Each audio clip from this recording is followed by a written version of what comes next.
Hoje temos a presença dos nossos colaboradores aqui da pastoral, com mais satisfação, orgulho, essas pessoas que eu declaradamente amo esses exercícios. E hoje eles vão estar conversando aqui com a gente sobre a família no combate.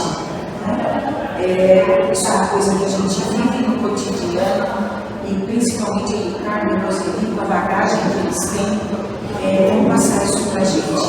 Será que a gente está seguro com as nossas famílias? Será que a gente tem a firmeza de que tudo está bem? Será que a gente senta para enfrentar, os vendavais aí que a vida acaba nos trazendo?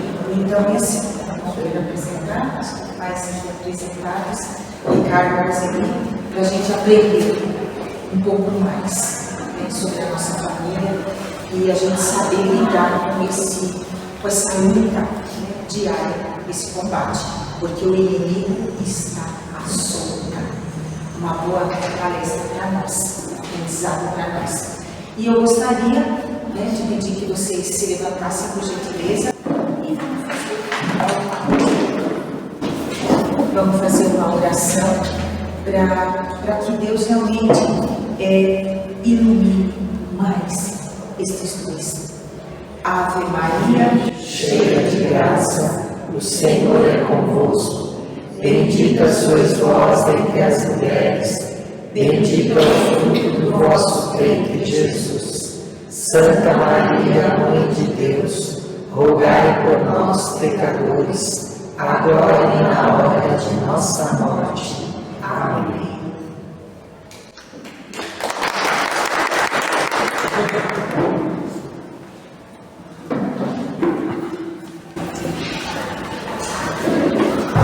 Chegou a hora, se vocês soubessem como foi essa semana para nós. Como a nossa família foi atacada.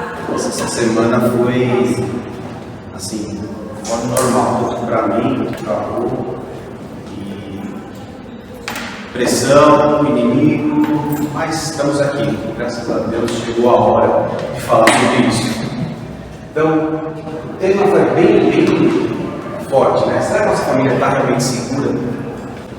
Será que quando nossos filhos estão no quarto, eles estão seguros? Será que quando a gente sai de casa, deixa eles em casa, eles estão seguros? Aqui é a irmã Lúcia, dos 3 pastorzinhos lá de Fátima. Ela escreveu uma carta para o Papa João Paulo II, na época, e o cardeal, esqueci o nome dele, Cafarra, ele recebeu essa carta e deu. Nessa carta ele escreveu isso aqui: a batalha final entre o Senhor e o rei de Satanás. Isso ela foi conversa com Nossa Senhora. O rei de Satanás será a respeito do matrimônio da família. Não temam, acrescentou, porque qualquer pessoa que atue em favor da santidade do matrimônio e da família sempre será combatida e enfrentada em todas as formas, porque este é o ponto decisivo. Depois, concluiu entretanto, Nossa Senhora já esmagou a sua cabeça. É uma frase muito forte, né? Muito forte. Então foi uma frase que ela recebeu de Nossa Senhora justamente por causa disso. É a última chance do inimigo, é a luta contra a família. Por que a família? É a primeira igreja. A família é a primeira igreja. Então, é onde o inimigo quer fazer tudo para destruir. O inimigo, demônio. Nós vamos falar um pouquinho mais sobre isso daqui. E as palavras do cardeal, ele falou uma coisa bem sensata. Acrescentou, falando também do João Paulo II, a gente podia sentir que a família é o ponto central, pois é o fundamento da criação. A família é o fundamento da criação de Deus. Ele criou o homem e a mulher. A verdade da relação entre homem e mulher ao longo das gerações. Se o pilar fundamental é transtornado, todo edifício fica paralisado. E agora vemos isso, porque estamos justamente nesse ponto que sabemos. Então, É um diálogo entre o cardeal e o Papa João Paulo II, São João Paulo II.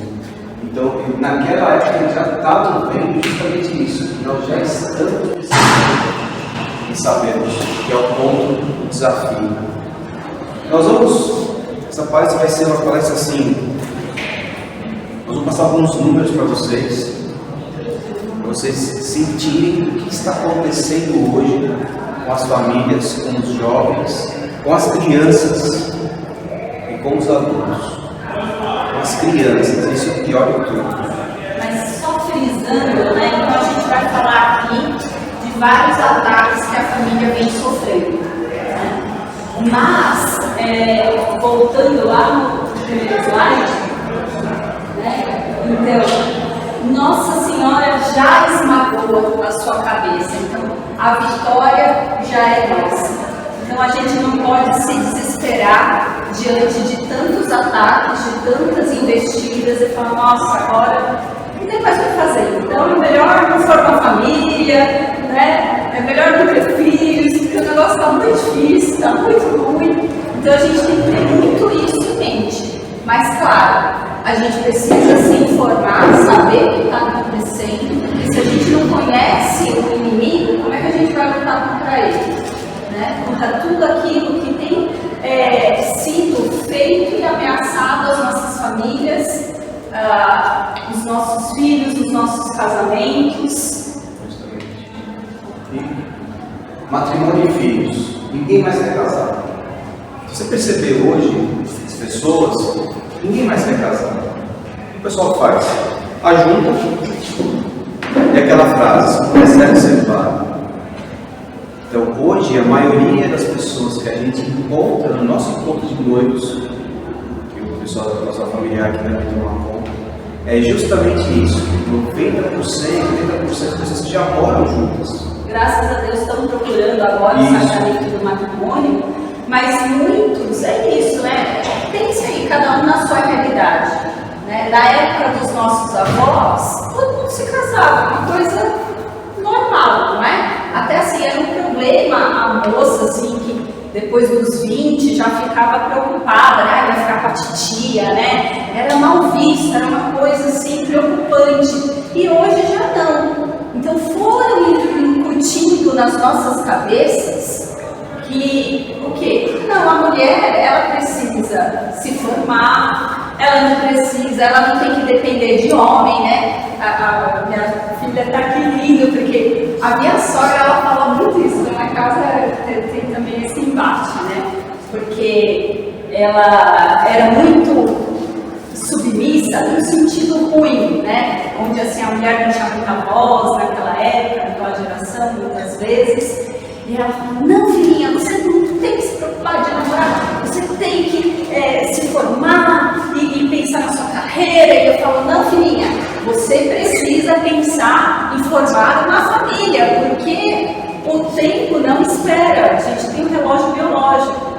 E depois, o que a gente tem visto, muito tristemente?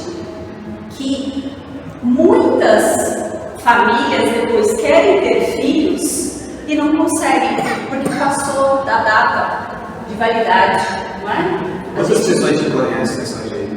E que assim, pensa, na época dos nossos avós, esse problema não existia. Você dificilmente ouvia falar de alguém que queria ter filhos e não conseguia. E hoje a coisa mais comum é a gente conhecer, não um, dois, mas vários casais que querem ter filhos e não conseguem. Por quê? Primeiro se preocupou de, vamos aproveitar a vida, né? Vamos viajar, vamos comprar primeiro o nosso apartamento, depois que a gente quitar e tiver um bom carro, e tiver viajado bastante, aí a gente pensa em ter filhos. Só que é o que a gente fala muito no encontro de noivos. É uma ilusão, né? Você propõe e Deus dispõe, né? E quem disse que depois lá no seu plano bonitinho, não agora, depois de 10 anos de casado, eu quero ter 2 filhos? Quem disse que você vai conseguir ter filho? Porque o filho primeiro é um dom, depois a gente vai ver, isso também é um ataque, né? É que você pode ver, né? O que as pessoas falam hoje de filhos? Trabalho, gasto, pouco da minha liberdade é uma criação. gasto é aquela teoria sempre, né? É 1,5 milhão mais ou menos que você gasta com o filho da infância até a faculdade. Aí o cara começa a pensar, se eu pegar 1,5 milhão e investir, quanto eu vou ter de dinheiro? Então isso aqui e o roubo da minha liberdade é o que está mais acontecendo hoje nos casais. Eles não querem ter filhos por causa disso. Só que, se ele casar na igreja, esse casamento se torna um dos motivos. Por quê? Porque ele não quer ter filho, como elas prometem. Promete receber os filhos de Deus enviar, blá blá blá. Se você não quer ter filho, está mentindo perante Deus. Então é uma das coisas que você pergunta de noivos, né? Não, e assim, olha só a que ponto a gente chegou. Esses dias eu estava ouvindo uma palestra, é uma live, né? E eles estavam falando de um dado que agora a sociedade está fazendo a conta do carbono, né? Emissão de carbono. Então a gente tem que parar de poluir o mundo, vamos ser ecológicos. E ter um filho gera muito carbono. Então essa criança ao longo da vida, não sei quantas toneladas. Então assim, para você não ter emissão de carbono, a melhor economia que você faz é não ter filhos. Gente, quando eu ouvi isso, eu falei, não tem mais o que inventar, não é? Mas só que muita gente cai nessa balela, porque aí começa a endeusar a mãe terra, a mãe natureza, e aí a família vai ficando cada vez assim, uma coisa, um bicho-papão, um monstro, uma coisa ruim. E vão incutindo devagarzinho isso nas cabeças, e a gente pode falar assim, imagina, absurdo.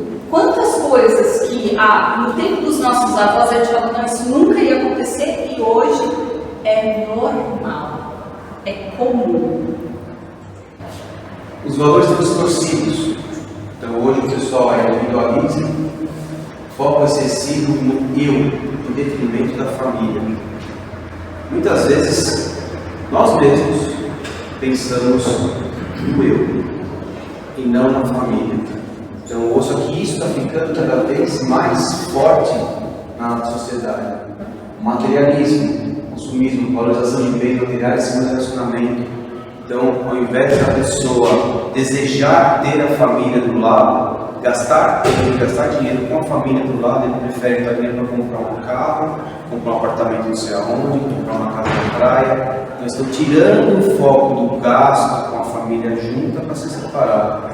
E isso é uma coisa assim que a gente, para cada um pensar mesmo, né? A gente vai se deixando levar, né? Eu gosto muito do Gustavo Cerbasi, que é uma pessoa voltada para finanças. E ele fala assim, eu quero ou eu preciso, né? Só que assim, a sociedade nos leva a achar que a gente precisa, não, eu preciso ter o carro do ano, eu preciso ter o último iPhone, eu preciso proporcionar para os meus filhos, senão todo mundo tem e ele não tem, coitadinho, ele vai ser marginalizado, vai, né, ficar oprimido. E a gente muitas vezes, quantos pais, na boa intenção, aí se matam de trabalhar, fazem hora extra, não sei o que, nunca vê o filho, que é o mais importante, não gastam tempo com o filho, que é isso que vai dar para ele autoestima, segurança, né? E fica enchendo de presentes, de coisas materiais. Acho que assim, não, ou então assim, não, eu não posso ter mais um filho, porque senão o meu padrão de vida vai cair. Mas quem disse que para o seu filho não é mais importante ter um irmão do que viajar todo ano para o exterior? É muito melhor, né? Quem teve irmãos sabe do valor, da preciosidade que é isso.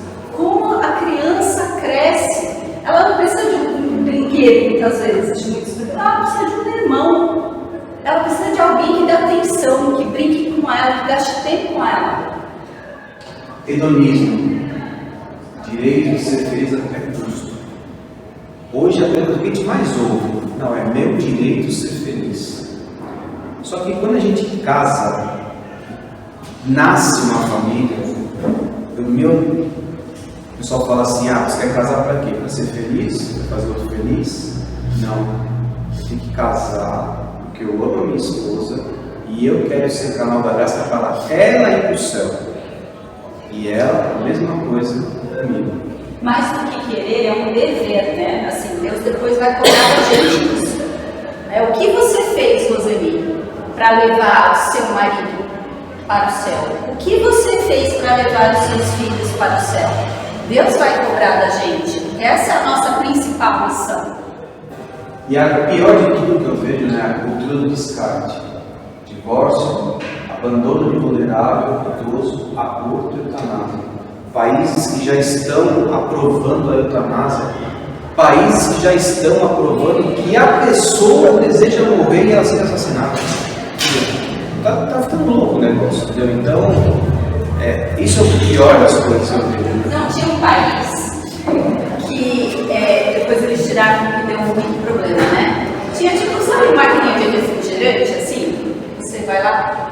Só que aí tinha eutanásia. Então você pegava, pagava lá, entrava e morria. Entendeu? Tem países que já estão discutindo aborto com 9 meses. 9 meses assim. Isso, você dá a luz e aí você aborta. Eu estava até ouvindo também essa semana uma live de um grupo de médicos que chama Médicos pela Vida. Parece um absurdo, né? Como assim? Não é todo médico pela vida, mas hoje precisa se juntar os médicos que são realmente pela vida, porque muitos, infelizmente, não são. Minha filha está aqui, né, de job, faz medicina e ela falou, mãe, a maioria dos meus colegas é a favor do aborto. Médicos, cadê o juramento que você faz de defender a vida? Mas porque a sociedade foi colocando na nossa cabeça que o embrião não é vida. Então, para quê? Para que possa se descartar.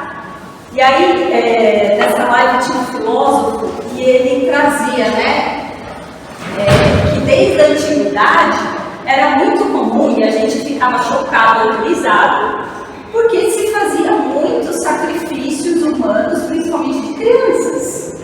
Não é? Para ter uma boa colheita, para aplacar a ira do Deus X.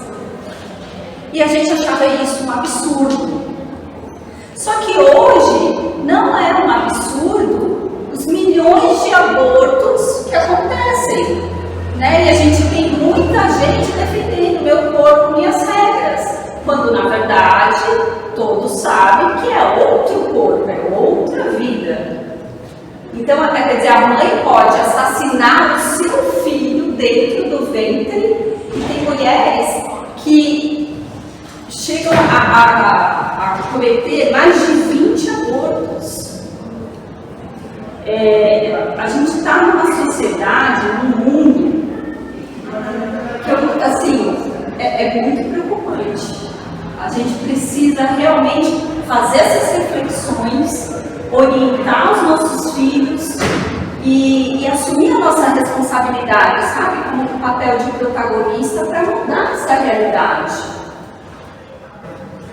Agora, resumo de tudo, né? Homens e mulheres fracos não assumem seu papel. O papel do homem é muito claro no casamento. Não é porque, não estou falando de machismo, tá? Tem machista, isso eu não sou também. Mas eu estou falando, o homem tem que ter uma posição de homem. Ele não pode deixar que a mulher tenha a posição dele, porque ela não nasceu para isso. Assim como o homem não pode ter papel de mulher, porque não nasceu para isso. O psicológico do homem é totalmente diferente da mulher.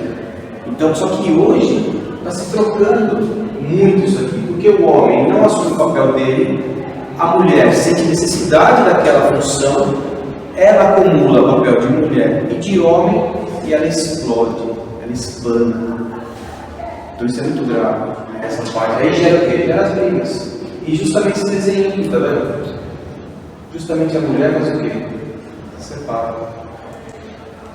Quais são os desafios, né? A cidade, em pleno século XXI, delas, pornografia e sexualização, o valor esquecido da sociedade atual. Quer dizer, as pessoas acham que ser casto é uma carolice, é uma imbecilidade. Como assim você é virgem? Como assim você ainda é virgem? Não, as pessoas acham que isso não existe mais hoje. Né? Inclusive, né, já pulando um pouco no outro tema da pornografia, tentou-se fazer um estudo numa universidade do Canadá sobre pornografia, para ver os efeitos da pornografia no cérebro. E eles não conseguiram fazer um estudo, porque para você fazer o estudo, você tem que ter um grupo que consome pornografia e um grupo que não consome. Só que na universidade inteira, todos consumiam pornografia. Não conseguiram achar nenhum grupo que não consumia. Olha que triste isso. Eu vou falar mais para frente. Então, mas voltando, né, na castidade. E a gente tem muitos amigos aqui dentro da igreja, eu estou dizendo da paróquia Santa Cândida, mas que são católicos, que acham que são católicos, né? E que não acreditam mais na castidade, que acham que assim, não dá para viver a castidade, não dá para eu pedir para o meu filho ser casto. E acho que eles nem têm muitas vezes a dimensão que todos são chamados à castidade, né? A gente teve aqui há pouco tempo o Omar, né, que veio falar, que tem essa tendência homossexual, então ele é chamado à castidade. Nós, enquanto casados, somos chamados à castidade também, e a castidade no casamento não é a gente não ter relação sexual, não, é a gente viver sem consumir pornografia. A gente não é só fidelidade, é muito mais do que isso, né? Não é a nossa relação sexual ser de forma natural, ser aberta à vida. Tudo isso é castidade dentro do casamento. As pessoas acham que assim, eu vivo a castidade se eu sou casado, se eu sou fiel ao meu marido. E é muito mais do que isso. Né? E não é assim, a igreja só cerceia, só corta, só poda, não. Né? Tem uma beleza e um porquê por trás disso. Quando a gente vive, entende, conhece, gente, é tão maravilhoso, é libertador, porque na verdade é isso, a liberdade não é eu fazer o que eu quiser, para eu ser feliz, não, é eu fazer aquilo que eu fui criado para fazer. É eu fazer aquilo que é bom, que é belo, que é certo. Bom, desafios modernos, né? Esses desafios aqui, eles nos levam a alguns dados. Mortes por suicídio por idade no Brasil em 2019. De 0 a 10 anos, houve 4 crianças que tiraram a sua própria vida. Você sabe o que é isso? Uma criança de menos de 10 anos tira a própria vida. Não, menos de 4. Não existe. Isso é fonte de IBGE do governo, tá? Não vi cara que você está falando. De 11 a 20 anos, 1.273 jovens. De 21 a 30, 2.600 e pouco. De 31 a 40, 50. Idosos estão tirando sua própria vida. Idosos estão tirando sua própria vida. E se vocês verem aqui a observação global que aparece, né? A criança de 5 a 14 anos. É raro, mas está aumentando. Adultos, aqui é a origem do termo, tá? A maioria aumenta com a idade, especialmente em idosos. Os idosos estão perdendo aquele amor pela vida e pelo próprio Deus. E por quê, né? Aí a gente volta lá no abandono, né? E nós muitas vezes, a gente é engolido pela correria do dia a dia e acaba esquecendo dos nossos idosos. A gente não vai visitar, isso é muito sério, né? Isso, às vezes, sabe, vale mais do que você ficar aqui rezando. Não adianta você ficar aqui rezando e não cuidar dos seus idosos, não visitar o seu pai, não dar assistência para sua mãe, a sua tia que está doente. que a gente ama o próximo, é isso que Deus quer de nós. Não estou dizendo que então não venha à missa, não, venha, faça, mas a gente precisa ter equilíbrio na vida e ter a consciência. Então os nossos idosos estão se matando, que a gente também não ouviu falar disso, de criança e idoso se matando. Por que isso está acontecendo? Né? É por causa desse abandono, é porque não há mais essa interação. É cada um, se você pega, é muito triste, em qualquer lugar, gente, pense em qualquer lugar que vocês vão. Quantas vezes está cada um no seu celular? Está lá a família jantando, mas não está tocando, não está fazendo realmente. Imagina. Vai lá. As taxas globais. Cara, sabe qual que é o principal método que as pessoas se matam? É com fogo. Com fogo. Olha que loucura. Cara, então, isso aqui é uma informação: 55% dos suicídios é com fogo. Observação no Brasil.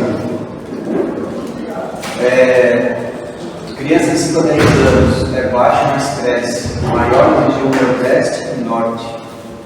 Jovens, aumento de 120% desde 2000.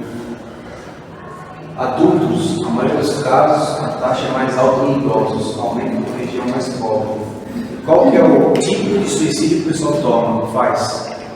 Enforcamento. É o tipo mais comum que as pessoas estão fazendo hoje para tirar a própria vida. Enforcamento.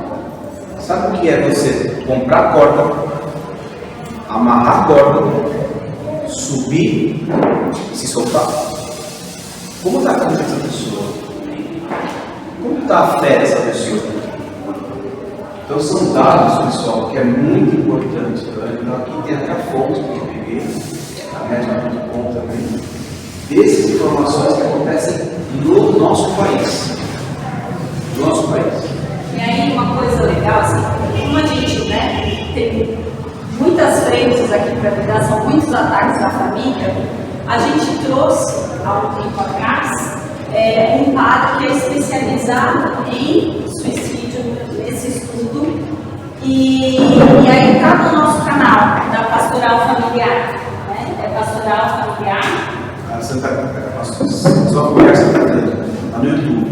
E aí vocês podem acessar essa palestra dele, inclusive na lojinha, a gente adquiriu alguns livros que ele escreveu sobre esse tema, onde ele fez muitas pesquisas, né? Porque a gente, não adianta, a gente precisa falar desses temas difíceis e a gente precisa se informar. E uma coisa muito legal é que ele fala assim, como identificar os sinais, porque as pessoas, elas, não é assim, hoje eu decidi que eu vou me matar e eu cometo suicídio, não, é um processo. Então, se a gente souber reconhecer os sinais, a gente pode salvar vidas. O pai dele se matou. Ele era militar e tirou a própria vida também. Vamos lá. Transtornos mentais. Panorama global e nacional. Adolescente, 14% tem transtorno mental. Depressão, síndrome do pânico, crise de ansiedade. Anos vividos com incapacidade, quer dizer, a pessoa, me corrige, quer dizer que a pessoa não vive para nada, ela só vive dentro do mundo dela, no quartinho dela, trancada e acabou. É gigante isso, é 32,4%, nós estamos falando de 2019 para cá, então é muita coisa que está crescendo. No Brasil, 85% em 2019, quer dizer, uma coisa antiga.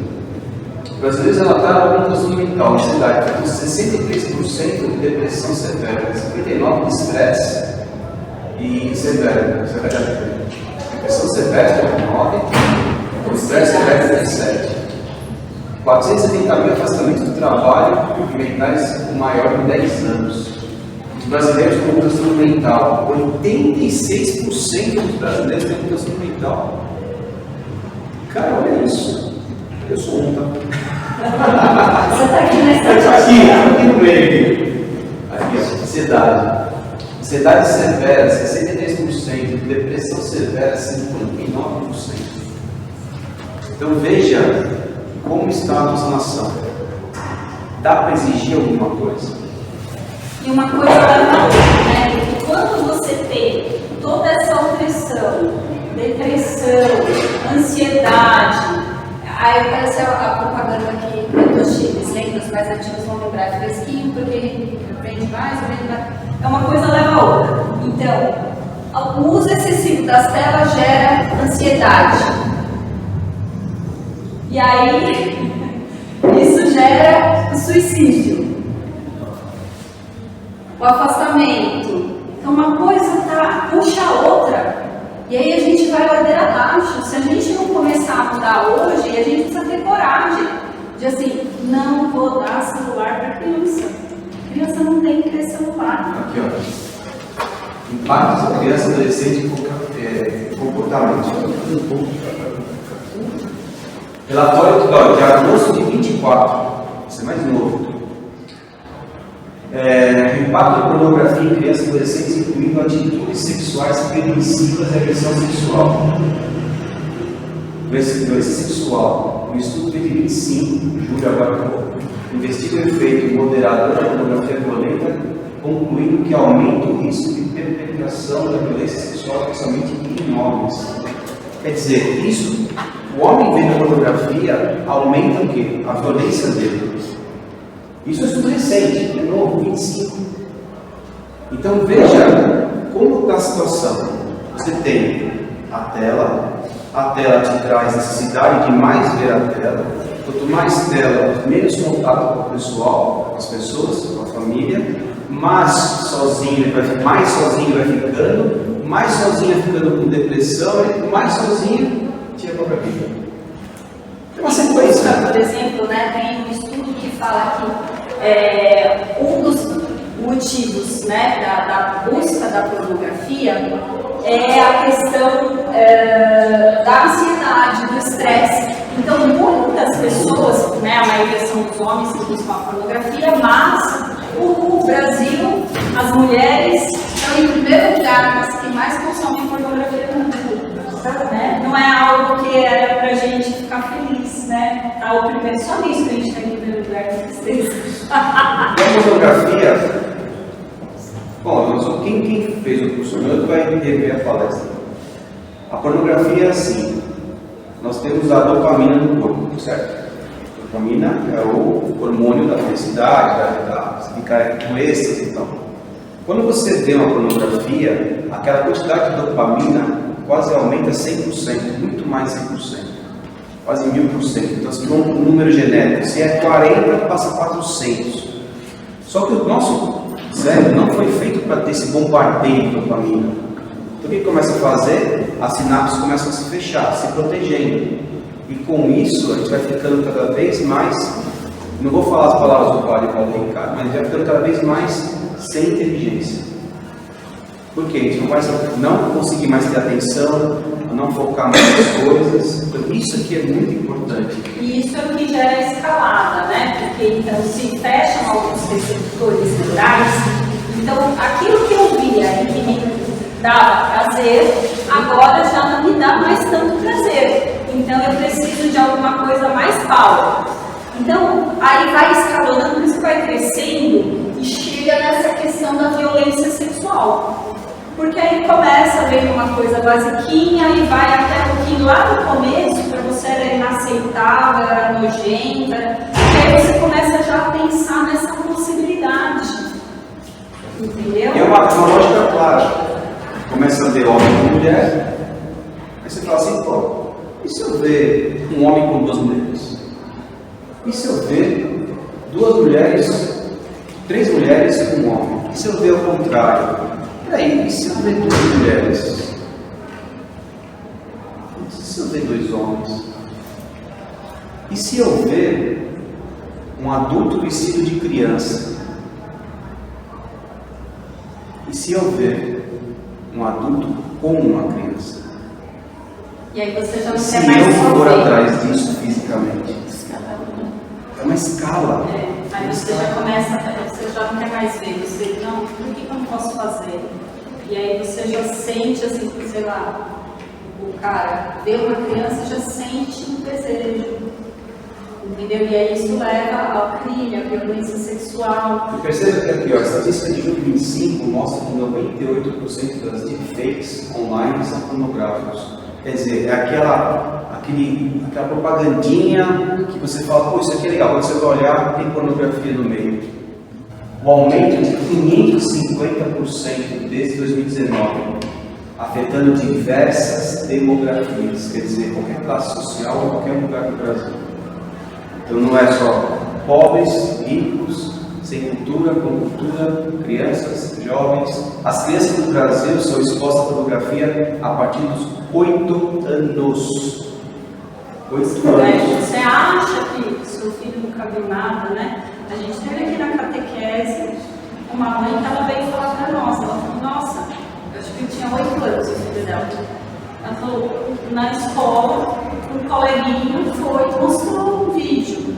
Como, graças a Deus, eles tinham um bom relacionamento, ele chegou aqui, meio confuso, e contou para os pais.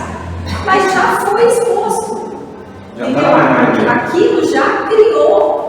E quanto mais você vê, mais cria uma dessensibilização. E aí o cara que foi para desestressar, né, para sair da ansiedade, isso na verdade gera mais ansiedade, gera mais até impotência. Né, assim, jovens, que não acontece mais nada. Quando que jovem tem impotência sexual? Hoje tem, cada vez mais, por causa do consumo da pornografia. Porque ele já foi tão bombardeado o cérebro dele que quando chega no real, aquilo já não excita mais. Então ele tem impotência. Ele tem ejaculação precoce, ele tem vários problemas que antes não fazia parte da realidade, entende? Desafios. Nadar contra a maré, falta formação, falta essencial. Deus. Nadar contra a maré. Quantas escolas hoje estão vendendo para o nosso filho coisas que destroem a cabeça deles? Fazendo uma lavagem cerebral, né? Desde pequenininho até as universidades, né? Quem tem acesso ao Brasil Paralelo tem um documentário excelente que chama Unitopia, que mostra a realidade das universidades, não só no Brasil, mas no mundo inteiro, onde a gente conhece amigos que falam assim, meu filho, católico, bonitinho, família boa, entrou na universidade, quando ele saiu da universidade, ele saiu militante, cheio de ideologia na cabeça, já perdi meu filho. Você acha que você está fazendo uma coisa boa mandando seu filho para a faculdade? Vocês têm uma ideia? Aconteceu com a gente. Nosso filho Rafael, ele estava no 6º ano no São Francisco Xavier, uma escola tradicional aqui em Piranga. E aí a católica, a professora falou que eles tinham que não só estar com a camisinha na carteira, mas ficar atento com o prazo de validade da camisinha. Rafael chegou em casa, comentou isso com a Roseli, com a gente. Nós explicamos que é o certo. Aí a Rô foi lá, falou com a professora, não deu certo. O coordenador, não deu certo. O diretor, não deu certo. Falou com o reitor da escola, que é um padre. Era, né? Era. Ele falou assim, eu não posso exigir que o senhor... E ela levou o catecismo e o compêndio do Vaticano II. Ali, ó, aqui, ó, tá aqui. E ele falou assim, eu não posso exigir de uma criança de 12 anos, 13 anos, que aceite esse catecismo. Eu não posso cobrar deles o catecismo. Eu falei, como não? Eu sou catequista, o catecismo é para todo mundo. Então eles fazem, eles desvirtuam. Eu lembro, olha gente, eu tenho 50 anos. Quando eu estava no meu primeiro médio, né? Naquela época, no primeiro ano do ensino médio, era uma escola tradicionalíssima, católica, colégio Sion, lá em Genópolis, na Zona Oeste. E aí eles começaram uma aula de orientação sexual. E eu me lembro, olha, quantos anos eu devia ter, o quê? Uns 13 anos? A professora levou o quê? Revista com posições para passar lá. Uma camisinha abrir para a gente ver, aprender a colocar. Se naquela época, no colégio católico tradicional, eu tive essas aulas, o que hoje os nossos jovens Crianças, exato, crianças. A gente vê cada livro, principalmente na escola pública, livro infantil, mas pornográfico. Esquece os livros. O celular do amiguinho do seu filho. O próprio celular do seu filho. Ele está mexendo. Ele tem um amigo no Instagram que vê essas coisas. O Instagram tem um algoritmo que vai lá e fala: esse aqui é amigo, esse aqui é. Então deixa eu mostrar o que esse cara está gostando de ver. E passa para o teu filho. Aí você vai pegar o celular do teu filho, ele nunca procurou aquilo, mas aquilo caiu no colo dele. Aquilo lá caiu no colo dele. Quando cai no colo da criança, ela se assusta, não sabe o que fazer. A desconstrução da família. Então, o que hoje, olha só que interessante, não sei se nós deixamos aqui essa tela, você vê como o pessoal brinca com os números. Você tem número de casamento recua 3%, e divórcio aumenta 4,9% no Brasil, e IBGE é 23%. Isso é um dado, IBGE. A negação da família tradicional, promoção do individualismo, alteração de papéis, que falou tudo antes, e consequências, pessoas desestruturadas, sem autoestima e valores sólidos. Aí você pega essa daqui.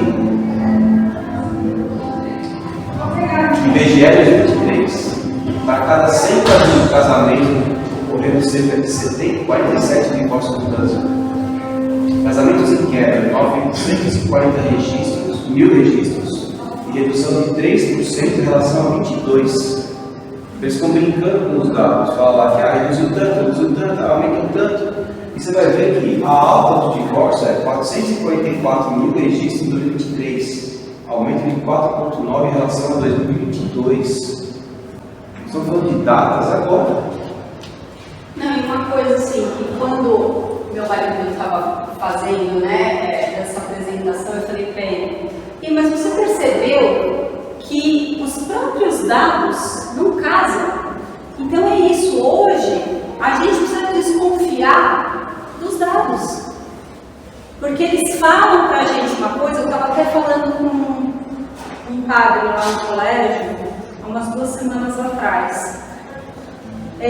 Há uma falácia por vários interesses, né? Por exemplo, hoje, se você vai, 99% dos ginecologistas vão te falar que a pílula anticoncepcional não é abortiva. Mentira! Tem um vídeo do padre Paulo Ricardo, onde ele lê as bulas e mostra e prova, só que eles vão tirando da bula para enganar a gente. O princípio ativo é o mesmo. Só que aí, não posso fazer isso porque o pessoal já está mais esperto, está lendo a bula, está entendendo que isso aqui é abortivo, não vai querer usar, então eu tenho que tirar, eu tenho que colocar um termo que não vai ser muito claro. Você está entendendo? Então a gente vai sendo enganado. Na primeira eles falam que foi só 3%, mas como se de cada 100 casamentos, quase metade acabou em divórcio. Então isso aqui não é 3%. Isso aqui é quase 50%.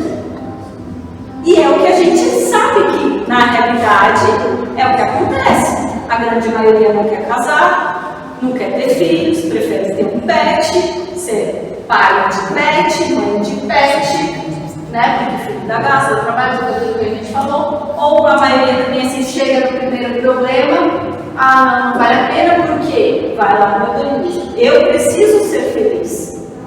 Você não está me fazendo feliz, você me contrariou. Então vai para lá, eu vou tentar outra vez, eu vou fazer outra coisa. Está aqui, ó.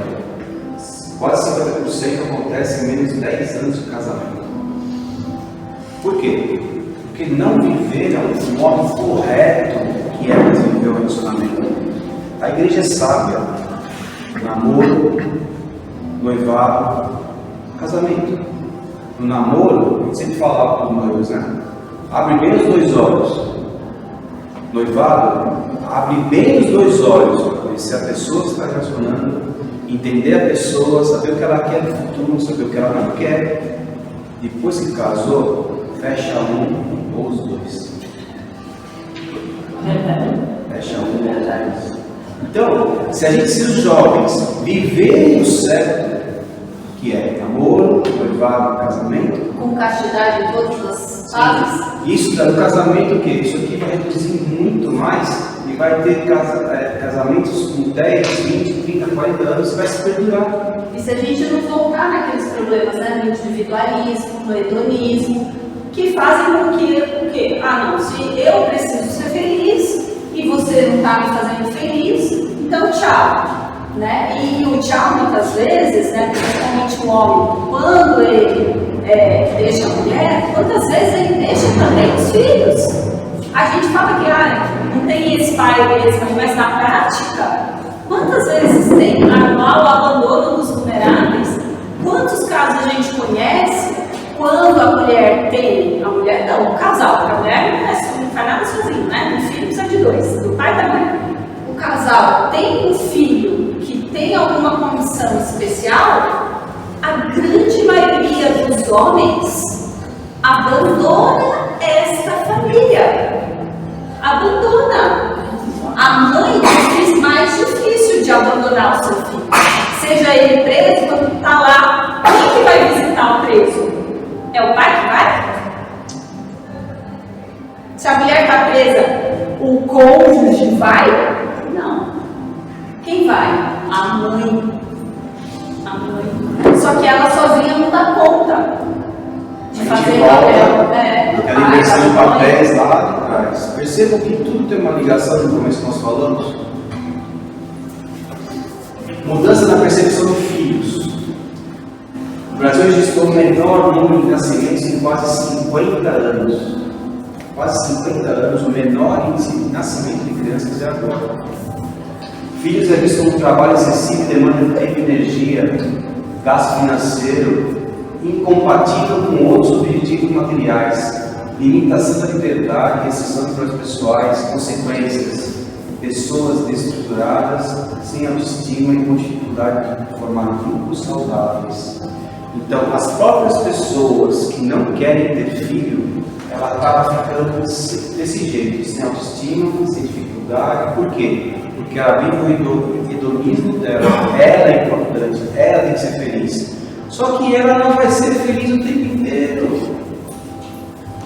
Primeira queda que ela faz, começa a se alimentar de coisas que aumentam a dopamina. Aí vai aquela que nós falamos agora. É uma sequência clara e objetiva. Então, o que nós temos que fazer, nós vamos falar no final depois, é mostrar para nossos filhos que o casamento eles são uma bênção na nossa vida. Mas como é que a gente vai falar se muitas vezes eu chego em casa, meu filho quer atenção, quer falar comigo, eu não lembro da minha mãe. Eu chegava, queria conversar com ela, ai, mãe, tô cansada.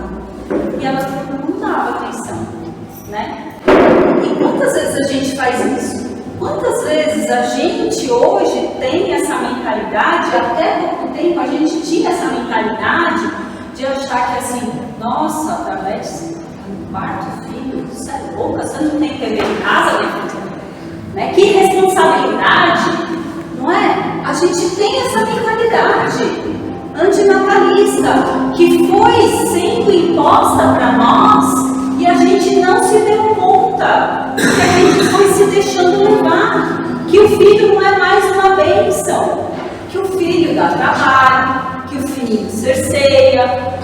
Aí você fala o seguinte: tivemos a nossa família esse exemplo. Essa semana, uma menina que está fazendo medicina chegou para nós e falou assim: tá difícil de conversar com vocês dois, viu? Porque a gente vive na igreja e dá palestra, e dá não sei o quê, não sei o quê. A nossa filha falou na nossa cara: tá difícil de conversar com vocês dois. Opa! Mais do que isso, né? Assim, eu estou sentindo falta de estar com vocês, de falar com vocês. E veja que nós estamos fazendo coisa de Deus. Essa semana a gente vai dar uma palestra lá em Santo André. Semana passada, em São Caetano. e vai dar palestra para os senhores, e vai participar, eu e a Roserite faz parte da coordenação do setor Ipiranga relacionado a pastoral familiar, mas relacionado à formação da espiritualidade. Então, em outras igrejas, a gente vai falar. Aí a minha filha chega para nós e fala justamente aquilo que a gente prega para a pessoa não fazer. E que não tem mais 5 anos. Mas veja, há essa necessidade. E que bom, não é? Porque hoje em dia, que filho de 21 anos chega para você e fala assim: estou sentindo falta de conversar com você, eu preciso saber a sua opinião sobre isso. Nosso filho de 24 anos, que vai casar, falou a mesma frase. Então, nós sabemos o quê? Irmão, calma.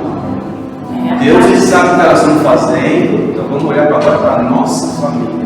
Porque até os 21, até os 24, nós vivemos a união dos 4. De conversar num café, de conversar numa janta, de conversar em qualquer lugar, de conversar, ouvir. Minha filha está aqui para falar, não estou mentindo não. A gente ouvir eles falarem, discutir com eles assuntos, discutir política com os filhos, saber o que eles estão pensando, discutir sobre relacionamento, saber o que eles desejam, profissão. Daqui a pouco eles saem de casa, mas vocês esquece, né? Aí está aqui, individualismo, materialismo. O principal problema de hoje é que as pessoas vivem centradas em si, esquecendo-se que vivem com outras pessoas. Aqui tem uma igreja de pessoas lá dentro. Bom, isso que você já entendeu, né? Então, o consumismo como medida de felicidade. A pessoa consome para quê? Para ser feliz. Só que vai chegar num ponto que ela vai consumir, e não vai ser feliz. Vai continuar vazia, né? Vai continuar vazia. Aqui é o direito de ser feliz, né? É uma filosofia que coloca o prazer, a satisfação pessoal como bem supremo da vida, influenciado por fundamentos de famílias modernas, colocando a busca da felicidade imediata acima dos valores cristãos. A frase que eu mais ouço na empresa do trabalho, até do meu irmão: eu preciso trabalhar, o meu filho tem uma escola digna, para ter não sei o que, para ter não sei o que lá, para ter não sei o que lá. Aqui não tem o pai. Por quê? O pai está trabalhando, o tempo inteiro trabalhando. Por quê? Porque acha que isso aqui, né, de fazer as coisas é para o bem do filho. Não é. Não é. Quando a gente trabalha, eu fiquei 2 anos empregado. No final dos 2 anos empregado, engravidamos o Rafael, do primeiro filho, nós perdemos, está no céu. Depois veio o Rafael. Aí então o técnico me chamou. Eu agarrei de emprego, um gás, sabe? Eu entrava às 7h30 e saía às 8 horas da noite, por aí. Aí um belo dia eu liguei para minha esposa, eu voltei para ele porque não sabia muito. Aí um dia eu liguei para minha esposa e falei assim: eu vou ficar até mais tarde aqui na empresa, tá? A frase dela foi assim: você está sendo um péssimo pai e um péssimo marido. Cara, eu fiquei com o seu telefone aqui assim, e tu sapatada. Desliguei o computador. Fui embora. Fiquei 15 anos na empresa. Não precisava ficar trabalhando com o louco. Fiquei 15 anos. Entenderam? A gente vai colocando coisas que são criadas na nossa cabeça, de forma que a gente acha que precisa fazer e de repente nem precisa. Mas a mulher veio e me deu esse safanão. É por isso que os dois têm que estar ligados, um e o outro. Tanto com os filhos quanto em si mesmo. Aconteceu essa semana. Eu e ela começamos a ter faísca no WhatsApp. Eu e ela. Tendo faísca. Você acha que a passão familiar é fácil? É só flores. É só flores. Aí tal. Aí foi assim: depois da palestra a gente conversa. Depois da palestra a gente conversa.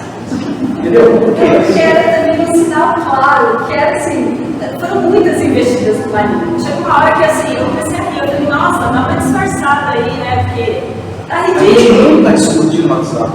Nunca. Dessa vez começamos a discutir. Cara, aí eu falei, eu estava fazendo exercício na praça, sabe aquelas coisas de velho, exercício velho? Que a Marinha amarela, vou fazer 60, 34 anos. Aí o que acontece? Cheguei lá, depois eu tocar mensagem, parei, eu falei, depois a mais a gente conversa. Quer dizer, um teve que tomar atitude. Vocês perceberam que existe uma parceria entre os dois? E mais que isso, precisa estar ambos conectados a Deus. Porque se a gente não tiver essa inspiração do Espírito Santo, não vai ter assim, esse equilíbrio de falar, opa, não, parou, daqui a pouco, depois a gente volta. Né? Então,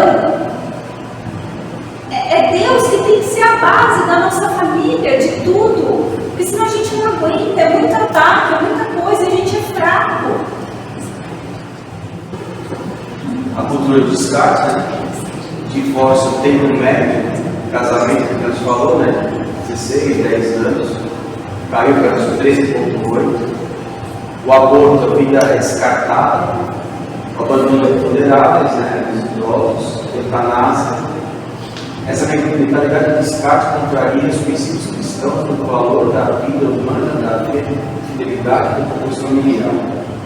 Estava conversando hoje com uma pessoa aqui, contando, né, que a gente mora, a gente mora com a minha mãe. Minha mãe tem 33 anos, acho que ela tem mais energia que todo mundo aqui junto. A velha de carro, vai na missa, ela é ministra da Eucaristia, ela é Vicentinos, apostolado de oração, faz um curso, quer dizer, faz mais coisa que a gente. Cuida das alfaias. Cuida das alfaias, ela vai no banco, ela faz tudo sozinha, 83 anos. Cuida da irmã que está doente. Cuida da minha tia, que veio AVC, está doente. Então assim, a gente mora com ela. Porque quando meu pai morreu, a avó falou assim, a seu pai vai morrer. É legal ter um casal ser mais frio, oriental. Eu sou italiano, não, mas devoção. Né, Márcia? Desce. Aí o que acontece? Ela chegou e falou assim, meu pai vai morrer. Ponto. Também não foi tão assim, gente, que eu falei. Ele está doente, precisamos pensar o que fazer quando ele se for. Olha a diferença, não chega assim, seu pai vai morrer. O que nós vamos fazer com a sua mãe? Aí nós fomos morar com a minha mãe. O quanto é difícil. É difícil. Tanto para mim quanto para ela.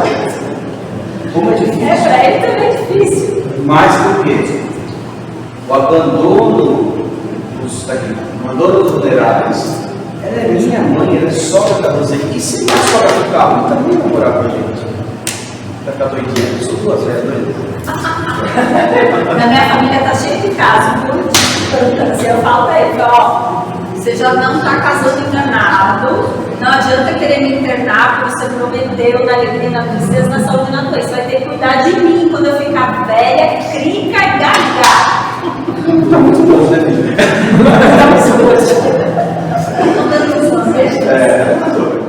Homens e mulheres fracos.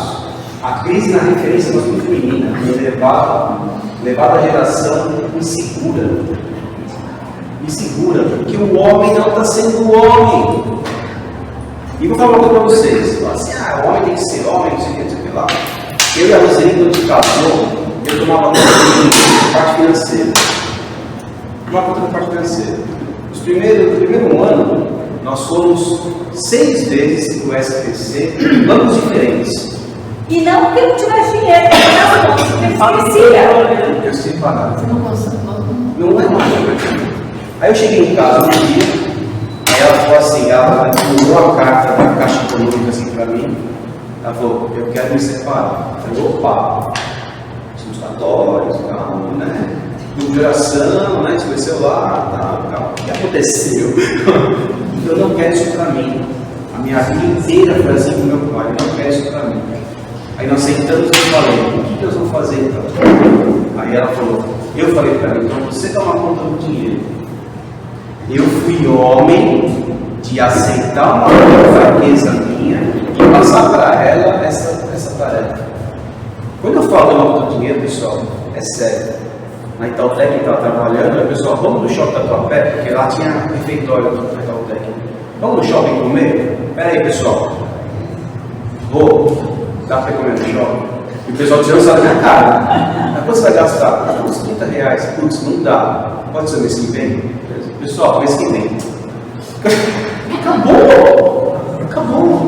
Graças a isso, compramos um apartamento, fomos pro Japão, não tem dívida nenhuma. Quer dizer, cara, por quê? Porque ela é melhor do que eu. Ela Então, tem mais talento que você justamente nessa área. eu fui homem suficiente de falar não. E aceitar isso. Então, quando a gente fala o papel de homem, é justamente esse. De saber qual é a nossa fraqueza e se a pessoa tem um lado bom nisso, ela sabe fazer, acabou. E fim de papo. Assim continua a vida. Então hoje falta muito essa posição, mais estou falando mais masculina, tá? Porque o que acontece? O Omar estava falando para nós, né? Que ele tem tendência homossexual. A história dele é deprimente. Assista no canal, está lá a palestra dele. Ele foi, começou na pornografia com 8 anos, porque o irmão dele fazia coisa com ele e os amigos do irmão também. Ele chegou a ponto de ir para bolé de caminhão. Criança, 10, 12 anos. Se prostituir. E ele falou uma coisa: quem define como o filho e a filha vai ser no futuro, se vai ter tendência homossexual ou não, é o pai. Ele deu um exemplo simples. O pai chega em casa, briga, xinga, fala palavrão, bate na mãe, chuta o cachorro, não sei o quê. Ele fala: eu não quero ser assim, não. Eu quero ser como a minha mãe. Estão entendendo? Aí a filha chega em casa e fala assim: eu não quero casar com um cara assim, não. Eu quero casar com um cara parecido com a minha mãe. Vocês estão entendendo que o homem tem uma parte muito importante dentro disso na casa? A mulher é a base. A mulher traz o clima da casa. Se a mulher está bem, a casa está feliz. Estou mentindo? Se a mulher está mal, a casa fica meio tenso, vai no tocar da base. E é isso, pessoal. Só que o homem é que dá a linha. O que você vê mais hoje? Você vê homens que você olha por trás, a roupa do cara parece de mulher, agarradinha, a bunda levantada. Sabe? Vamos começar a olhar um pouquinho com carinho para isso. Nossos filhos. Quem tiver filho homem, o filho homem tem que ser homem. Ele tem que chorar, não precisa chorar. Mas ele tem que ser homem. Não é ficar fazendo sempre o agrado. Meu filho me xinga toda vez. Eu falei: meu, você não é homem, então vai e faz, você não faz. Acabou. Ele me liga: pô, pai, não tem como pai, não, pai, faz aí. Se vira, né? Se vira. Se der errado, eu vou arrumar. Mas essa é a postura que está faltando. Eu queria até voltar, a gente já passou um pouco desse tema, mas é algo importante, a questão da sexualização. Então, a gente precisa orientar os nossos filhos, né, como eles se vestem, principalmente as meninas. Né? Então, quantas vezes até, e aí a gente começa e usa os meninos a pecar, a entrar na pornografia, porque a foto de perfil delas é um negócio assim, né, no decote, sempre se fazendo caras loucas, aquele negócio sensual, e cada vez assim, mais cedo, muitas vezes até nas escolas, né, vai a apresentação da criancinha, é um funk, com aquelas letras horríveis. Maquiadas também. Quantas vezes as próprias mães levam as filhas, vamos ficar igual a mamãe, a criança pequenininha, pinta a unha, e pode parecer inocente, mas sabe, assim que começa essa adultização a entrar no mundo, numa época que ainda não é para elas, ainda não está na hora de passar batom, ainda não está na hora de se vestir. Quantas crianças se vestem, parecem uns mini adultos, uns meninozinhos assim, né? E cada vez assim, o conteúdo, desenhos, graças a Deus a Disney deu um pouquinho para trás, mas tinha toda uma agenda, desenhos assim com homossexualidade, incentivando as séries. Então só tem a minha filha gosta de ver série, mas aí ela fala, você só vê ela acelerando, né? Chega no nosso pai, não dá pra ver. Graças a Deus, né? Mas tem, é o que tem hoje em dia, qualquer filme. E a gente, muitas vezes, a gente tem que aprender isso, sabe? A acelerar quando chegam essas partes. A gente também, não é porque assim, não, eu já tenho mais de 18, eu posso ver, né? Às vezes tem uns papos assim, não, mas agora eu tenho 18, eu já posso beber. Sim, mas pode, não é nem tudo que pode convém. Né? Mesmo para nós tem cenas que não veja, aquilo vai ficar muito pesado. E olha que interessante, 60% dos adolescentes afirmam conviver com poucos ou nenhum homem que considera um bom exemplo de masculinidade. Por que a pesquisa foi feita relacionada ao homem? Não tem um bom avô? Se a mulher está sozinha, solteira ou viúva, não tem um bom avô, um bom tio, um bom padre, de referência. Isso é o que a cada 5 meninos se declara viciado em games e pornografia. 1 em cada 5.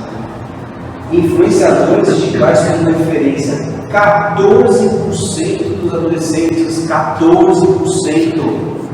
Não tem como referência os pais, nem um padre, nem nada. Influenciador digital, cara. Um cara está do outro lado da tela, pintando o cabelo, você sabe quem é? Só 14%? É? Só 14%. É. Eu achando mais. Como referência, Eu também acho mais. A falta de modelos parentais fortes e presentes na vida do filho. Uma mãe forte, uma mãe guerreira, uma mãe que mostra que é realmente um espelho de Nossa Senhora, um espelho de Maria, não uma mulher qualquer.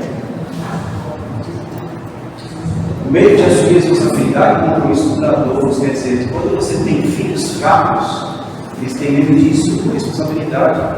E quantos adultos que a gente conhece, a gente tem amigos, que assim, da nossa idade, que assim, resolveram ser adolescente.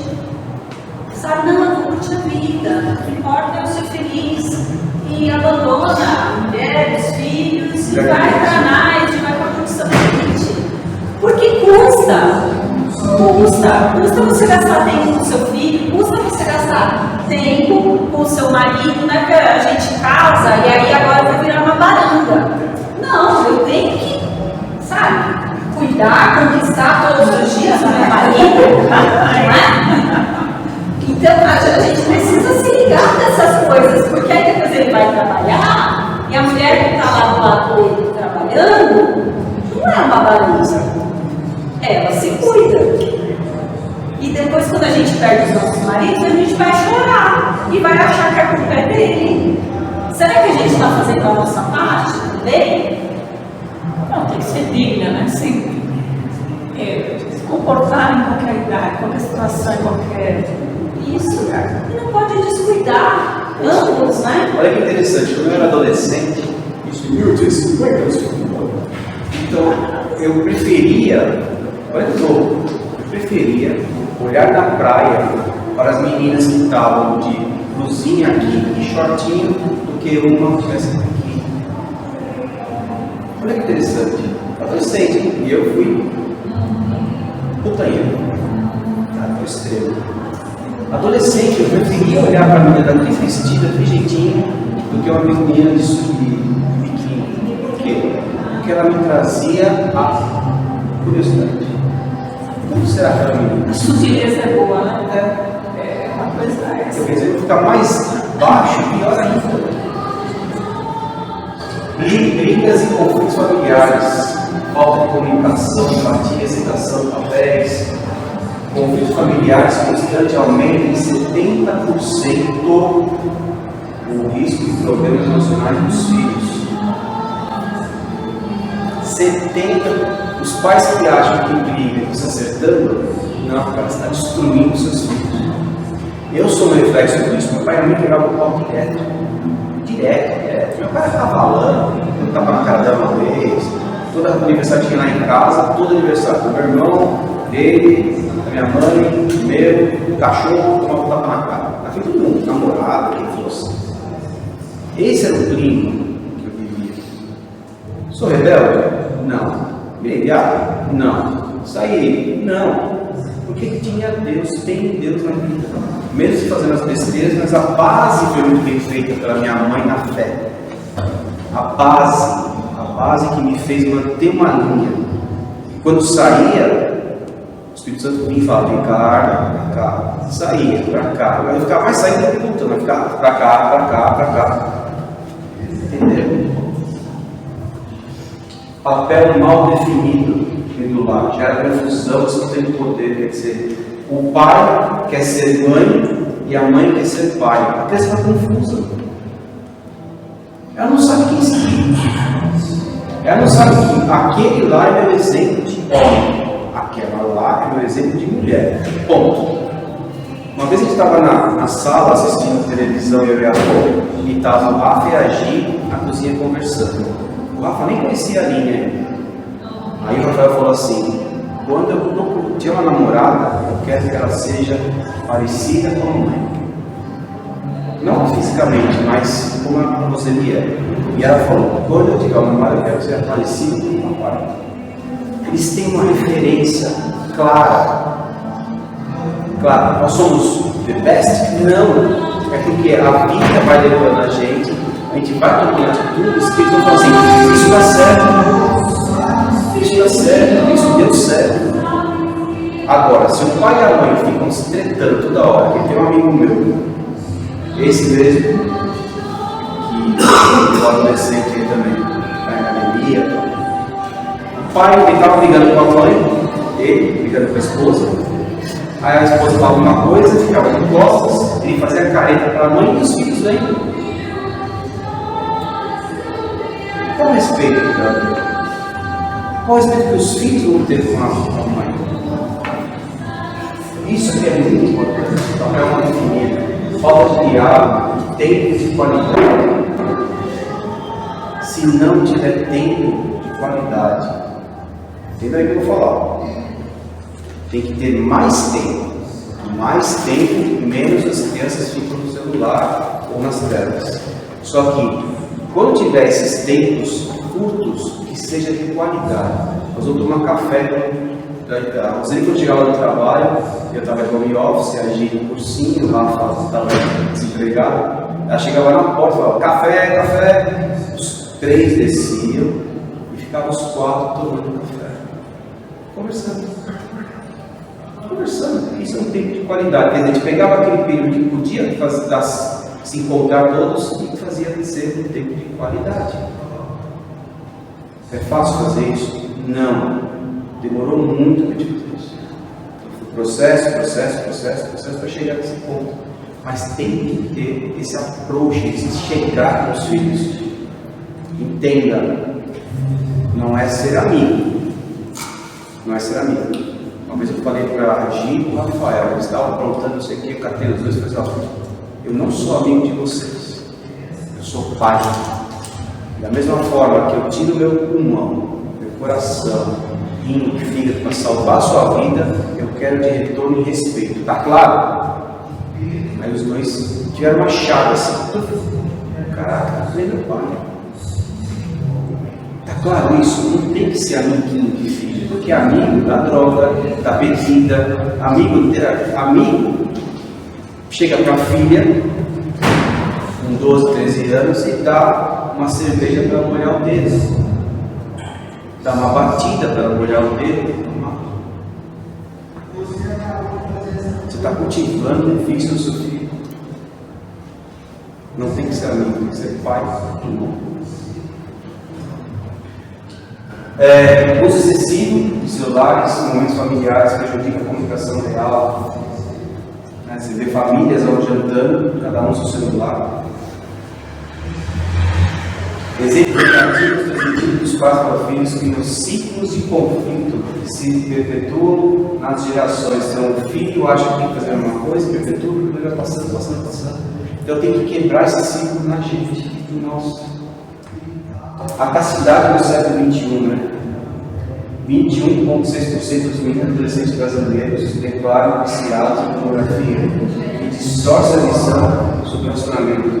As falas do homem, 23. 21 dos meninos viciados em pornografia. Viciados. Olha que fim, cara, nós estamos vivendo. A destruição dos jovens. Só voltando no ponto, muitas vezes a gente fica preocupado em controlar o celular do filho. Mas será que a gente também não está viciado? Será que a gente também não está passando muito tempo no celular? Será que a gente não fica naquele desespero de deu um barulho, eu preciso responder imediatamente uma mensagem que você precisa? Ninguém vai morrer, né? Quando a gente era jovem, não existia isso, não existia o WhatsApp, e tudo bem, ninguém morria. Então a gente fica escravizado, muitas vezes até nós também, nos reels, né, nos videozinhos rolando, que aquilo também gera uma recompensa, uma dopamina, e aí isso também nos deixa irritadiços, ansiosos, né? Então a gente precisa começar por nós. E os jovens acham que a vida é um tocar de tela. Eles não pensam que para conseguir alguma coisa precisa dedicar, precisa estudar, precisa batalhar. Esse aqui tem 2 anos dedicando quase 11 horas por dia para na faculdade de medicina. Entrou. O que acontece? Os jovens hoje querem as coisas rápidas, porque a resposta é rápida. Só que isso está passando para os adultos. Os adultos estão hoje querendo as coisas rápidas. Só que o relacionamento de marido e mulher não é rápido. Por isso que as pessoas não querem casar. Porque dá trabalho, o que custa? Eu não quero o que custa, eu quero só a minha felicidade. Você está entendendo que tudo tem uma lógica? Tudo tem uma sequência. Quanto mais eu fico na tela, mais eu me afasto da minha esposa, dos meus filhos, da vida real, mais eu quero que as coisas sejam rápidas, mais eu fico deprimido porque eu não consigo aquela coisa rápida. Ansioso. Aí você se acha um profissional de péssima qualidade, porque você não tem um aumento, não tem um cargo de salário melhor. Cara, olha o ninho que fica a cabeça da pessoa. E não é. Tudo tem um tempo. E isso que nós temos que colocar para os nossos filhos. Tudo tem um tempo. Enquanto nós estamos na sala assistindo televisão, a gente acha que nossos filhos estão bem no quarto, eles têm mais de milhões e milhões de pessoas junto com eles. Então não deixe o seu filho sozinho com o celular no quarto. Não deixe. Né? O caso da delegada. A gente segue uma delegada que ela é especialista em busca de crianças que foram sequestradas para tráfico sexual. E ela, monitorando todo o processo na internet, ela ligou para a casa de uma mulher e falou assim: a senhora está em casa? O celular dela, a senhora está em casa? Estou. Ela estava dormindo. Ainda bem que não era eu, porque eu já nem atenderia. De madrugada, desconhecido, foi o Espírito Santo. Ela atendeu, acreditou. Aí ela falou assim: a sua filha está aí, no quarto dela, vai lá agora. Não, mas está dormindo, vai lá agora. Ela vai se matar. Ela vai se matar. Chegou lá, ela estava com a corda, pessoas para se matar. Porque na internet estava tendo um desafio de crianças a se tocar.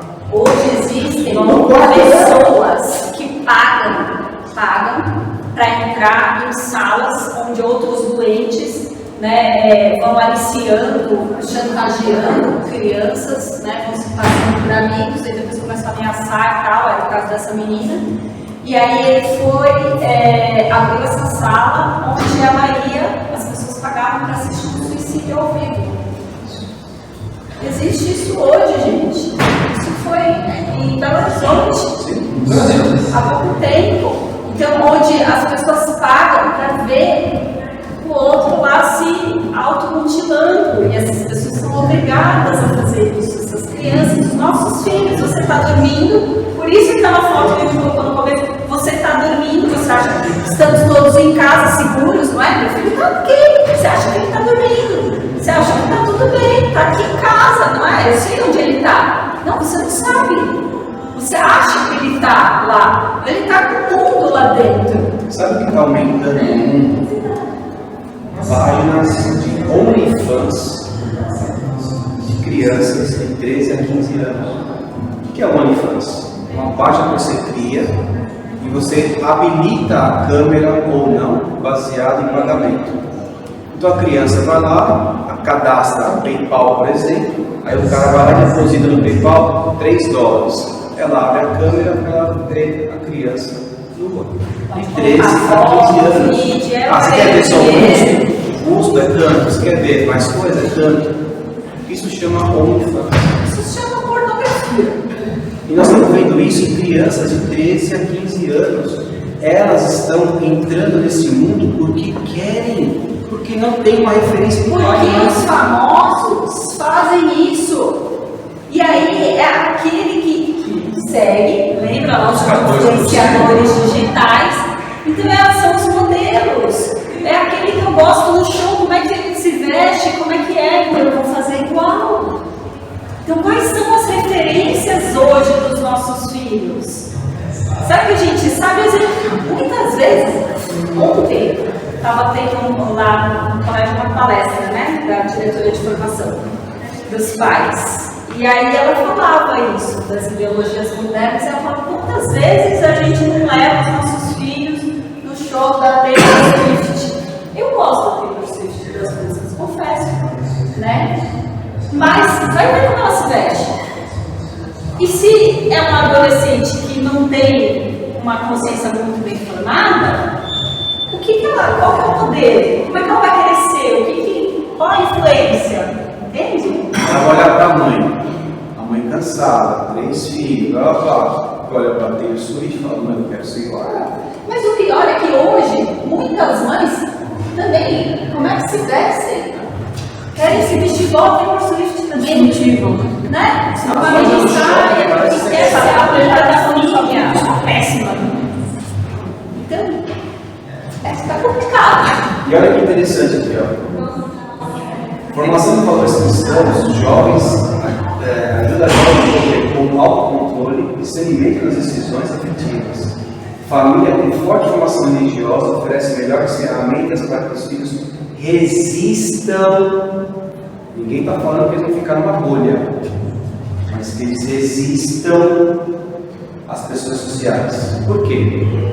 Porque a criança chega lá, o jovem chega lá, você é virgem ainda, você não sei o quê, e metralhando aquela menina, metralhando aquele menino. Se ele não tem uma base de fé bem formada, ele vai cair em qualquer pressão mentira. Qualquer pressão. Isso nós estamos vendo hoje, porque aquilo que eu falei, está falando até para a Sol, quando eu cheguei.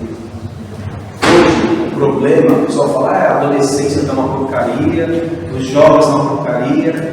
O problema hoje não são os jovens, somos nós, pais. O problema dos jovens não são os jovens, são os pais.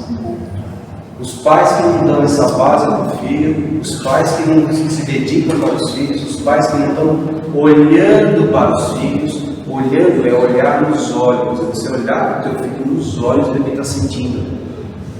De ele sentir carinho e falar, pai, eu preciso de você.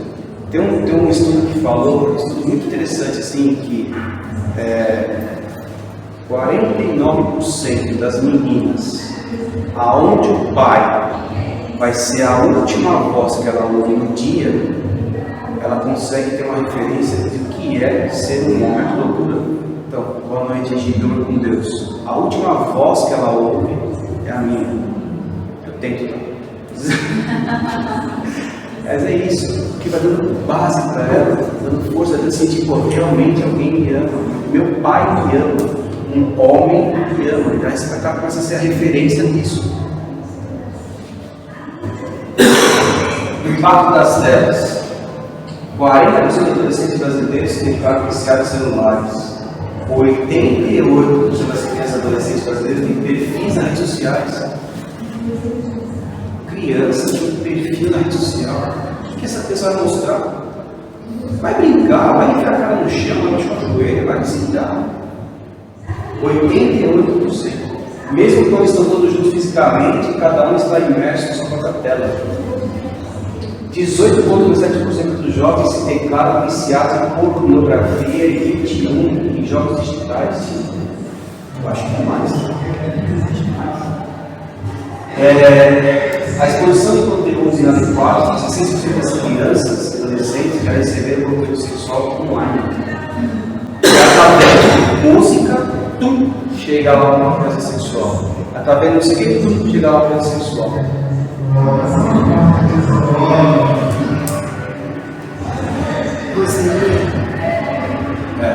Eu queria me vingar.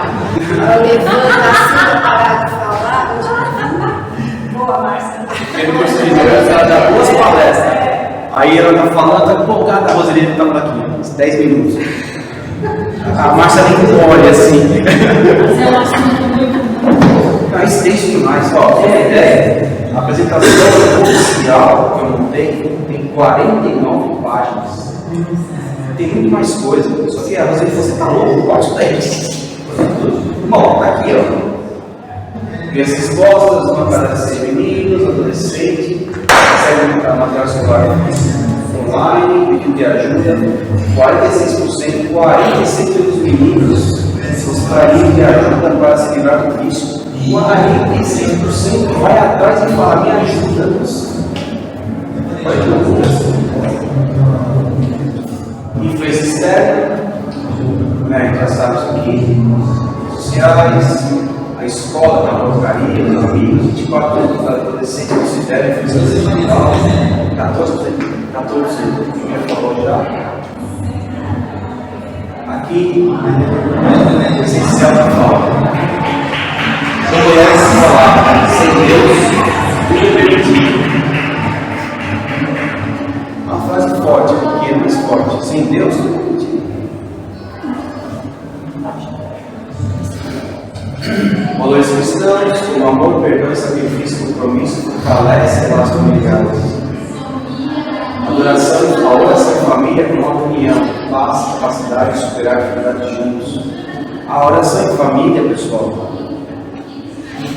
pode ser um terço. Outra em casa, não, porra. Mas um texto ditado, um texto que você põe na TV lá, falando, digitando, o caminho é mais rápido, tem inserções de outras informações, então isso é importante. Ter esse momento de oração com os irmãos. Conclusão. Bom, esperança, né? Josué 24:15, eu e minha família serviremos ao Senhor. Resistir, proteger sua família das influências negativas, limitando a tecnologia e promovendo a cristã. Limitando. Pô, Ricardo, tá bom, é fácil você falar que a filha tá 21, 24 e tal. Mas e aí? Eu tenho uma filha de 12, 11, 15, não faço. É realmente isso, conversar, trazer para perto, entender o que ela está passando, entender o que ela está sofrendo, entender o que ela está sentindo. Com isso, e abraçando e fazendo com que ela se sinta acolhida com os pais e não com o celular. Agora, se os pais forem uma péssima referência, os filhos vão ser caminho ruim. Formar, investir na formação espiritual e modo dos filhos, sendo exemplo de vida cristã e criar relação de família. E na nossa própria, né?